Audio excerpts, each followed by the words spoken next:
So if you're anything like me, you know that an aero helmet is a vital piece of kit for any long distance race because it's one of the best ways to get aerodynamical gains. So like anyone, I go onto Wiggle, see the time trial helmets, and I look at what's available, and as you can see, all the time trial helmets are kind of around the £200, £300 range. Now for my first Ironman, this was way too expensive. So just to show you, even easier, if I put it to high to low, you can see all of the time trial helmets are the most expensive helmets on the market.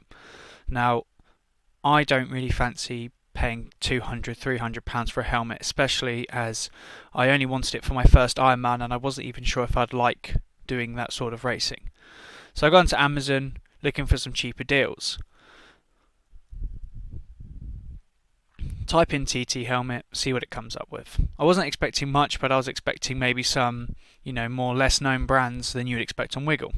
The first few helmets were just basic road bike helmets, so I scrolled down to see what there was. And again, there's 150, 300, 200 pound aero helmets.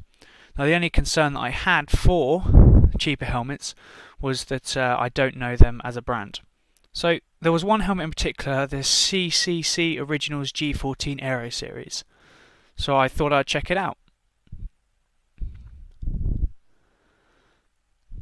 As you can see, just under the £50 range. The reason I like this helmet was because it looked a bit like the Cask Bambino helmet, and my particular position at the time would have included a lot of looking down towards the stem.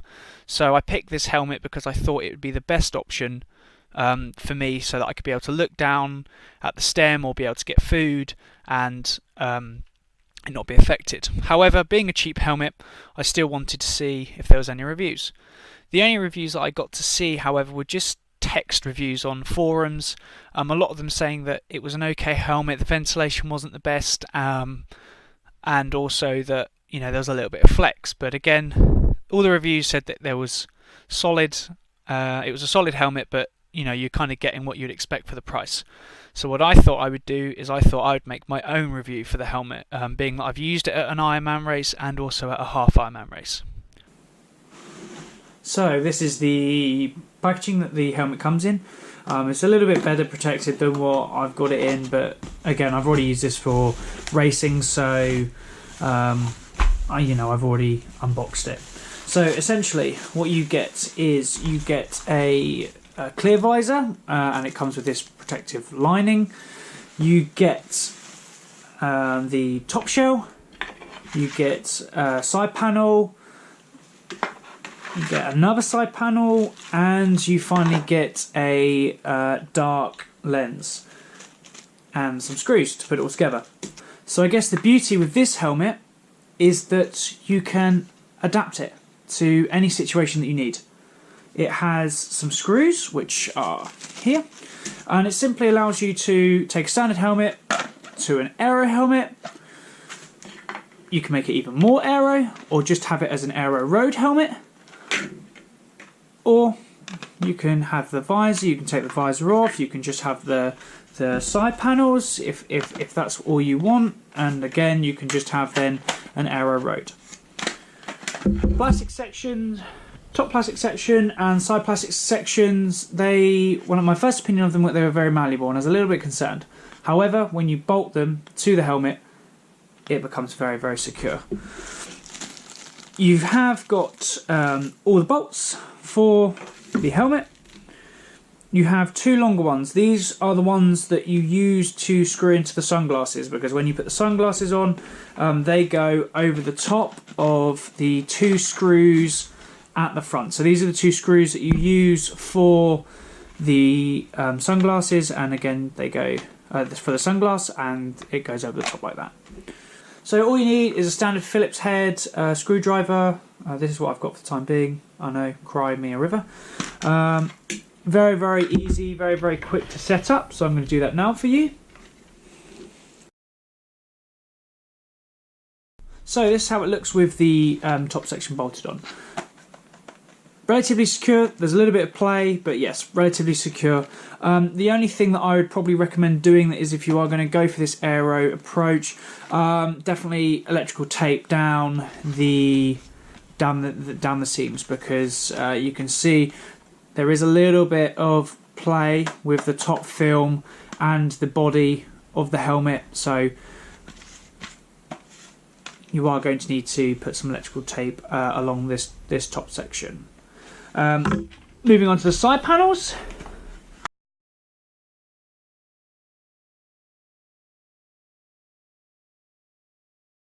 So for the last part of putting on the sunglass element of the helmet, I leave these bolts slightly loose, just because, as you'll see, this is a little bit of a pain to get on. It does go on. You just got to give it a little bit of force. Best approach is to put one side on first and then work our way round to the other side. It has a little catch which goes into this front section, and that's what all holds it together.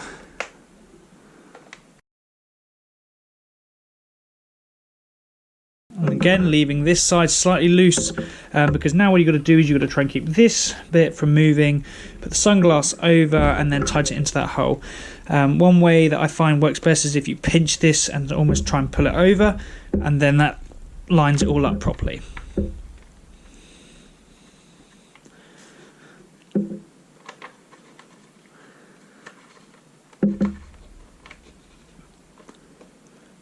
There you go. Once the bolts are tight on either side, just go around and make sure that all the bolts are tight.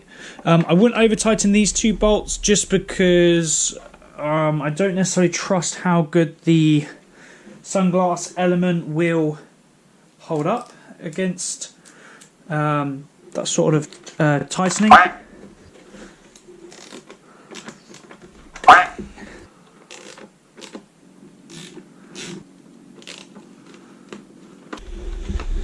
And there we are, the complete helmet. So you've got your visor on, you've got the top section, you've got the side sections. Again, the side sections I'm very impressed with. These stay pretty strong. Obviously there's a little bit of flex here, but to be honest, once you've got your head in there, these bits only flex inwards. Flexing outwards, they don't really, there's a little bit of movement which helps getting it on, but there's not a lot that, you know, it was a concern to me. The seam lines, there's a little bit of a gap. However, the side panels, the gap is minimal. However, the top section, there is a little bit more gaps. But again, you know, it's a pretty decent fit. So yeah, I think it works quite well. Again, for racing, I like to get a little bit of electrical tape, because I'm a little bit OCD, and because I want those extra gains. Put a little bit of electrical tape on the sides.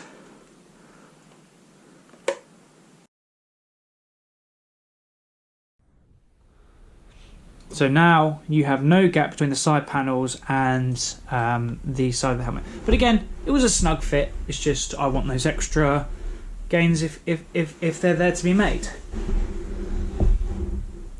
I personally don't race with the top bit because it is because I get quite hot in the helmet, but you know, it works well, does its job, feels fast,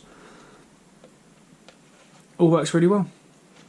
In terms of the weight, it's a little bit heavier. I wouldn't be surprised if it's a little bit heavier than other time trial helmets that you can get, but you know, it's not insanely heavy, and for the price that you're paying, I don't think you're going to get much better, to be honest. In terms of the visor, I think it's some sort of like plastic with maybe a film on the top, but you know, I used it in an Ironman, didn't bother me, didn't really notice any difference. The only thing that I would say is that the first time that you put it on, just because it's a little bit, just because of the shape, it does make your vision, it does take a couple of minutes just to get acclimatized to the way that it curves, but other than that, you know, it works fine. Like I said, worn it for an Ironman, so it's not that big of a deal. Pretty fast.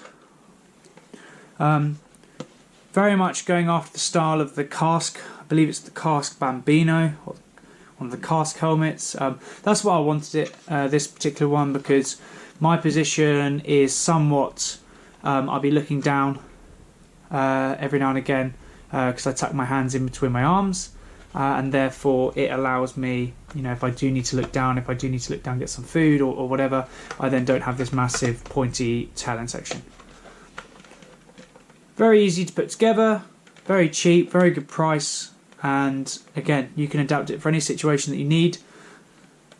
I'm not paid by this company to do this video. I just thought I would because, again, one of the cheaper helmets on Amazon that you can buy, and when I went to buy one, there wasn't a lot of information out on the internet, so I thought I would make one because there are a lot of people that try and transition into the sport that might not necessarily want to pay the stupid costs of a time trial helmet, but would like a starting point, and this is definitely the one for you. Thank you for watching my review, and hopefully it was helpful for you if you were looking at buying one of these helmets off of Amazon. I've included the links in this description below, so if you are interested in the helmet, go check it out. Again, I'm not paid by this company to do this, and I hope you have a lovely day.